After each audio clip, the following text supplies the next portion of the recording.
Joining me now is Tom Homan, former acting ICE director and a Fox News contributor, and former DNC comms director and former communications advisor to President Obama, Luis Miranda. Tom, besides the wall, what other legislative fixes must Congress do? Well, I think the two top ones are the TVPRA, Trafficking Victims Protection Act. This is when unaccompanied children come across the border. The Central American children are treated differently than children from Mexico, Canada. Once they find out they're not true victims of trafficking, if you're from Mexico or Canada, they can remove them right away. But from Central America, they get all these extra rights. They end up staying in the country for years, going through an immigration process that the Mexican children and Canadian children don't get. So we need to fix that. All the children need to have the same set of rules. And that will solve a lot of the UAC crisis. The other thing is... The unaccompanied children. Right. Unaccompanied minor unaccompanied children. The second thing... But Tom, those numbers, I mean, numbers kind of can be sterile. Those numbers are staggering. So when these people on television are like, well, the numbers have gone down from 2004, and they show the chart, and we're all supposed to go, ooh, the chart. 63,000 people come in. I mean, those kids have to go to public school. Right. They have to be cared for. They often are on food stamps, other public assistance. We got 2 blocks from here, people sleeping in the streets who have a sign that say, I'm an Air Force veteran sleeping in the streets tonight. That makes a good point. So let's add the other legislative priority that needs to take place, 160,000 family units. Now, what we need to address there is a Flores settlement agreement, because a Ninth Circuit judge ruled that we can't detain families for more than 20 days. Now, back in FY14, when we first started family detention, we had these hearings within 40, 45 days. And once we filled planes up with 90% that lost their hearings, the numbers went down of the illegal crossings. But some judge in the Ninth Circuit says, no, you can't detain more than 20 days. Exactly. Which means they get released. And that's why there's a surge of family members right now, because they know they won't be detained. They get released into the public. Many don't show up in court. And even if they show up in court and lose their case, which 91% lose their case, less than 2% leave. That is an open borders agenda. So we need to address the Flores settlement agreement. Okay, the Flores settlement agreement has to be released. Luis, it seems that just a few years ago, Democrats believed in border walls. I remember Operation Gatekeeper in San Diego. That was a Bill Clinton initiative. I covered it for CBS News. In 1996, I was down there at the border like, wow, Operation Gatekeeper. Huge barrier, steel barrier. They were all for it. Let's break this down with the two issues. What's changed? One of the issues here is that Donald Trump is an expert at creating a crisis like he did with Korea. So you deny that this is a crisis at all? I think that this is a problem that we can deal with very efficiently. We have the resources, we have the people, we have the ability to fix this. We don't have the people. I honestly want you to, I hate interrupting you. I don't want to interrupt, but we don't have the manpower let me clarify to this. Process people. Donald Trump, just as he did with North Korea, as he does with China, he creates a crisis, that's a talking then point. Compromises, and then I just laid out what in my angle did I lay out? This is Richard Haas, Counsel on Foreign. Oh, Richard Haas. Yeah, he's a big supporter of. Richard Haas is in favor of enforcing other people's borders. Believe me, but now let's take the immigration piece. Okay, so what in my angle did you specifically disagree with? What numbers? What? One of the important things to note is that the Trump administration itself, DHS, under Donald Trump in 2017, pointed out that they are at some of the historically lowest numbers of people trying to cross the border.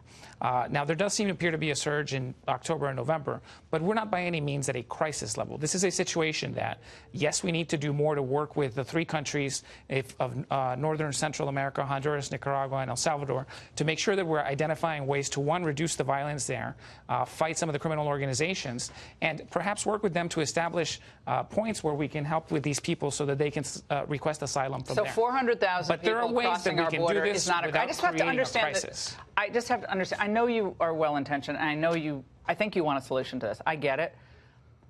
But how is it not a bipartisan issue when 400,000 people come into our country illegally every year? How is that? I don't care if it's down from 1.2 million from 5 years ago. That's bad, too. But 400,000 people, they have to go to public school. They use our infrastructure. They get a range of benefits. Plenty of border security. We have more than 16,000 Border Patrol agents right now. We have drones flying, and we have more than 700 miles of fence. What do drones do to pay for a kid's college, high school education? Drones don't arrest people. Look, the same people that claim there isn't a crisis on the border claim there wasn't a caravan.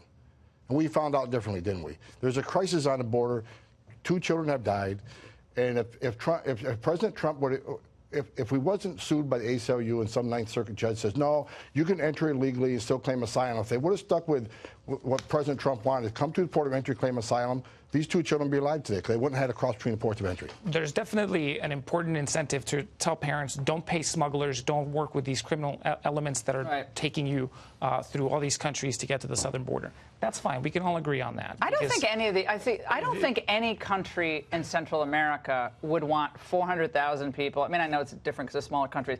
They wouldn't want a big mass of people coming into their countries who they believed weren't invited or not welcome. No country wants a free flow of humanity across the border. I don't know any country personally that wants that. The reason that this is a mess right now is because the wall is not necessarily the right way to fix this, because we already have 7 miles of fencing. There's definitely ways that we can improve the technology along the border. Does Operation Gatekeeper work in San Diego? I don't recall the specifics of it. The reality is we have a lot of fence there already. We have it all the way to El Paso.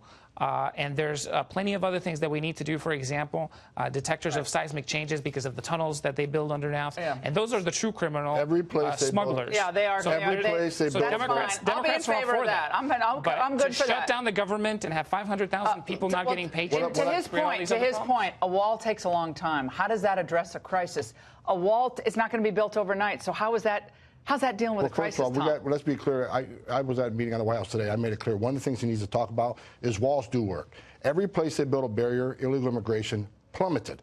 In San Diego, Yuma, El Paso. So he needs to put that false narrative that Nancy Pelosi pushed out, that walls are ineffective, they're medieval. No, the data proves that wall works. So let's educate the American people first of wall work. But we need to talk about legislative changes, because families are going to keep coming if they keep getting released. Yeah, I mean, that's enticement. If you're released, you're coming. I don't even blame them. Trump-made crisis that is not worth shutting the government over. Well, when there are ways that we can deal with increases in immigration, ways that we can deal with the Central American problem. So you basically, when they come, you want them to stay. Drug trafficking. I think that we obviously have to allow someone who wants to apply for asylum to apply for it. But there's ways. But they should stay. Basically, there's ways to deal with these people even before they get to the border without creating an unnecessary crisis and shutting down the government and having 500,000 Americans who are not going to get a paycheck for over a month.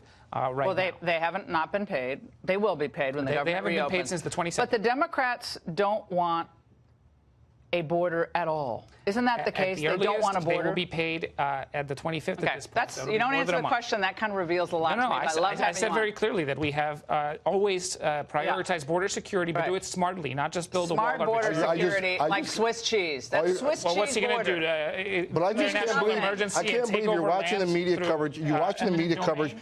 You're watching the media coverage on TV, but you're going to say that Trump invented this crisis. It's just not. This has been worked on the same side. All right, guys, we're out of time. We're going to go to the next reader. All right, thanks, you two.